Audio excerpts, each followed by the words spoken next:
తిరుమల లడ్డూ ప్రసాదాన్ని అపవిత్రం చేయడం దుర్మార్గపు చర్య అని ఆంధ్రప్రదేశ్ సాధు పరిషత్ అధ్యక్షులు శ్రీనివాసానంద స్వామి అన్నారు. శ్రీకాకుళం జిల్లా పొందూరు మండలం కృష్ణాపురం గ్రామ సమీపంలో ఉన్న ఆనంద ఆశ్రమంలో నిర్వహించిన విలేకరుల సమావేశంలో ఆయన మాట్లాడారు.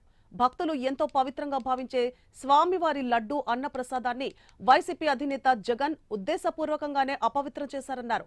ఇక లడ్డూ ప్రసాదంలో జంతువుల కొవ్వు కలిపి భక్తుల విశ్వాసాన్ని అపహాస్యం చేశారని మండిపడ్డారు.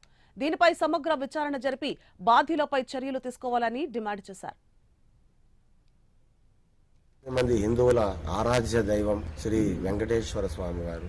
అలాంటి వెంకటేశ్వర స్వామి వారు భక్తులు కొంగు బంగారంగా భావిస్తూ ఒక్క క్షణం ఆయన దర్శనం లభిస్తే చాలు మా జన్మ పావనమైంది అని పరవశించిపోయేటటువంటి ఆ భక్తులకి వెంకటేశ్వర స్వామికి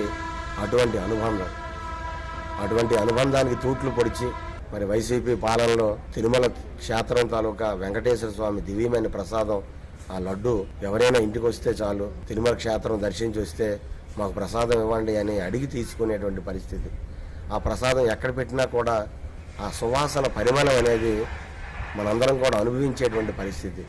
అలాంటి లడ్డూని జంతువుల కొవ్వులు, చేపల నూనెలు, ఇలాంటి దారుణమైనటువంటి కొవ్వులతో ఆ లడ్డూని తయారు చేశారని, అదే ప్రసాదం వెంకటేశ్వర స్వామికి నైవేద్యం పెట్టి కోట్లాది మంది భక్తులకు కూడా ప్రసాదాన్ని పంచడం, ఇది తిరుమల క్షేత్రాన్ని వెంకటేశ్వర స్వామిని అపచారం చేయడం, క్షేత్రాన్ని పవిత్రతను మంటగలపడం, కోట్లాది మంది హిందువుల మనోభావాల్ని గాయపరచడమే అవుతుంది. ఇలాంటి వాళ్ళందరికీ కూడా కఠినమైన